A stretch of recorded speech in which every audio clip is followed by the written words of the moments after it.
Hey guys, it's Vicky, and today I'm here to get cozy with the cozy tag. This tag was created by Silvia Kay, and she actually tagged me to do this tag, so thank you, Silvia. And I will link her channel and the original video for the tag down below. So let's get our little coffee and our comfy sweater, and let's get into this tag. Question 1 is, do you like reading books with a cozy feel to them? Why or why not? I do, especially this time of year when it's cold. Like fall and winter time is when I typically like to read cozier books. Question 2, what is the coziest genre out there in your opinion? For me, I like historical fiction, and that's why I think I tend to read historical fiction this time of year, because I like to get cozy. I also find classics sometimes to be pretty cozy. Some of them. Not the really dense, dry ones. I can't think of one right now, but you know, some of the more just cozy classics. I guess cozy is like the word of this tag in this video today. I'm sorry. I have like no other adjectives. But yeah, I like, you know, books like, for me, like Little Women is a classic, but it's cozy. Even though, I mean, it has its sad parts, I just like it. It just makes me feel cozy. Question 3, recommend 3 books that made you feel warm and fuzzy inside. And I've been asked this question before, and I really I don't read a lot of warm and fuzzy books, you guys. I don't know what's wrong with me. I like sad, depressing, scary stuff. Like, I don't know what my problem is. So I will definitely recommend Little Women, though, because I already mentioned it.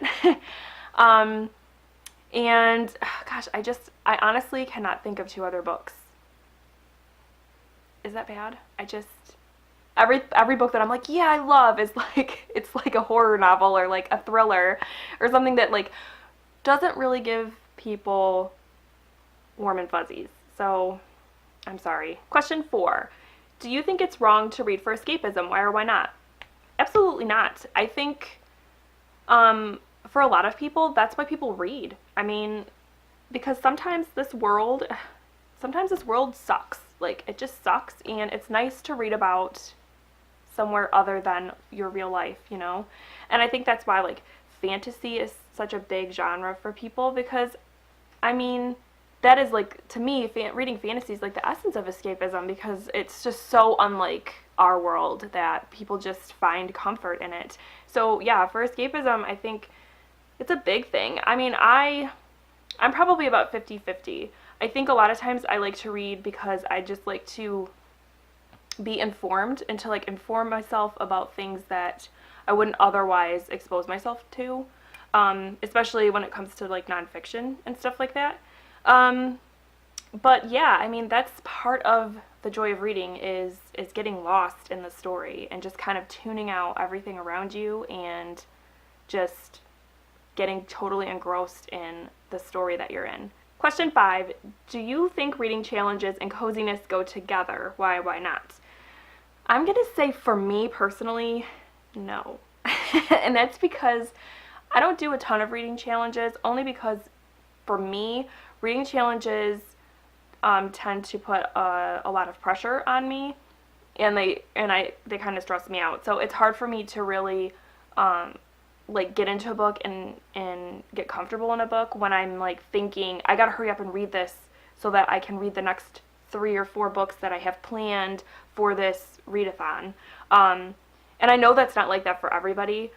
I mean, and I think I love watching other people's videos for readathons and stuff because it is kind of motivating, but I'm a slow reader, so for me it's really hard to do readathons, and it puts on too much pressure. So I am all for them and watching other people do them, but I don't typically take part because they're just not cozy to me. Question 6, do you like to make things cozy before you pick up a book? If so, how do you go about it?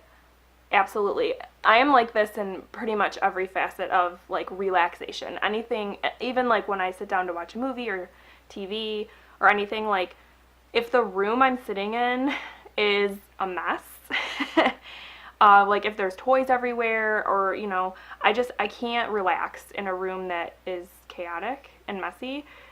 Even like when I was in school and I had to like study or do homework, I had to like pick up, you know, the room I was in before I could really sit down and relax. So I do that pretty much every time I read because, you know, I have 2 kids, so there's always stuff laying around and stuff to be picked up. And even like right now, I'm filming in our like office, and there's like toys everywhere, and it's kind of bothering me because I'm like, I just want to pick these up. So yeah, I definitely have to get myself in that kind of mindset because it just helps me to clear my mind, because otherwise I'm sitting there like reading and I'm thinking like, I need to go pick up those toys, or like I need to vacuum. If I start like looking and I'm like, oh, there's like crap all over the carpet, like, you know what I mean? It's just part of me getting into like that relaxation mode. So yeah, I definitely have to make things cozy to be able to relax and read. Question 7, do you like to listen to music while reading? If so, recommend a song or playlist you like. Honestly, I can't listen to music while I'm reading because it distracts me. I think I've mentioned this before. I was a dancer growing up, and so I don't know if any of you guys out there are dancers or like performing artists at all, but anytime I hear a song, even in like the car, like driving, like I'm listening to the radio, every song I hear, like I start to choreograph dance routines to it, and because it just draws me in. So like I cannot listen to music, even like classical and stuff. I start choreographing, like I still start to choreograph like ballet numbers and stuff. It's ridiculous.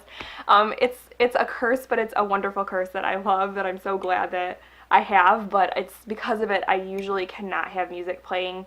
Sometimes I can put on like ambient sounds, kind of like the kind of music you would like do yoga to, and I can turn it down really low, and then I can do that sometimes, because I've used that when like Hunter was first born and I was trying to get him to like nap and stuff. It would sometimes help soothe him to sleep, but now it's like I just really like it to just be quiet. Question 8, do you like to eat and drink while reading? Absolutely. All the time. Especially when I worked, I would always read on my lunch break. I would always be like in the break room, and people would be coming in and out and stuff, and they'd always be like, why are you reading? Like, because I have to read any chance I could get. So yeah, I would sit there and eat my lunch while reading, like eating with one hand, holding the book in the other hand, or like propping it open, like with putting my phone in there to like prop it open while I like eat my food. Totally. I still actually do that now, even at home sometimes. And then I do like to have, you know, a cup of joe or a cup of tea while I read, or snacking, anything. I definitely, a lot of my books probably have like crumbs and food particles in them because I like to eat and read. Question 9, is having a booktube channel conducive to a cozy reading routine? Why or why not? I think so. Because having a booktube channel for me doesn't create any stress. It's, I read what I read, and some months I'll read a lot of books and some months I won't, and I just don't really let myself get stressed out about that. And so to me, I just love having a booktube channel because I love talking about books and with all of you, and talking about what I'm reading. And I think the booktube community as a whole is just this big ball of coziness, because books are just comforting and cozy, I think, for everyone. So to me, it just doesn't cause a lot of stress. I think it would if I was constantly pressuring myself, like, oh, I have to make sure I read this many books, but I don't really do that, so it doesn't cause me stress. Sometimes finding time to film can be a little bit stressful, but other than that, I think for the most part, I find a lot of comfort and just like joy in having my channel and talking to other book lovers. So yeah. And question 10 is, name at least 3 booktubers whose videos have a very cozy feel to them. So I'm going to name 4. One, I'm not going to actually tag her because she's probably been tagged like a million times already, and that is Mary from Happily Ever Esch, because I can't do a cozy video, a cozy booktube video, and not mention Mary, because she has the most soothing, relaxing vibe about her. She is just seems so sweet, and she's so soft-spoken, and she is just the epitome of cozy booktube channel. So I have to mention her, but like I said, I'm sure she has been tagged already like a bunch of times. So there's Mary. And then I'm also going to mention Katie from Life Between Words, because again, she has a very soft-spoken voice, and she just brings about so much just like positivity, but she's also very chill. And even just like the look of her videos, the I don't even know what to call it, kind of just like the color palette, I guess, of like her bookshelves behind her and everything. It's very soft, and just the way that she talks about books, and just the way she articulates her thoughts it's just a very comfy, cozy feel. The next channel I want to mention is Amy from Amy Poole, and she also has just a very sweet, nice voice. For me, mostly that's what I find cozy about booktubers, is their voice. And so she's a very soft, sweet voice. She's a preschool teacher, and that just totally like makes sense for her, because she just has that very calm way about her that I think most preschool teachers have. And she reads a lot of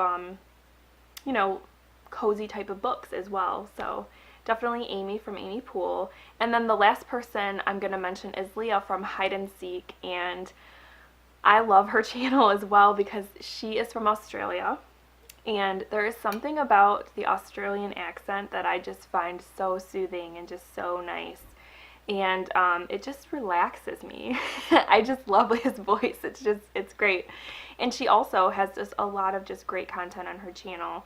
Like today I just watched, she did a video with her husband, and it was just so sweet and nice, and they both just seem like such sweet people. So yeah, definitely want to mention them. Alright guys, so that is the cozy book tag.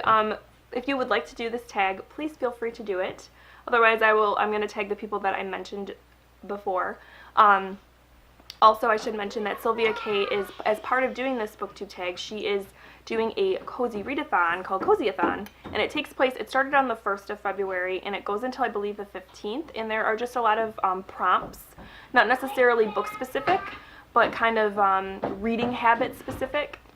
And I didn't actually end up posting like a TBR or anything for the Cozyathon, but I am going to be trying to take part, and I'll probably try to post a like a wrap-up when it's done with. But if you're interested in taking part in that as well, I will link the video for Cozyathon also down below. So other than that, guys, I hope that you enjoyed this tag, and like I said, if you want to do this tag, please feel free to. And I hope that you are having a wonderful February, and I will talk to you soon. Thank you so much for watching. Bye.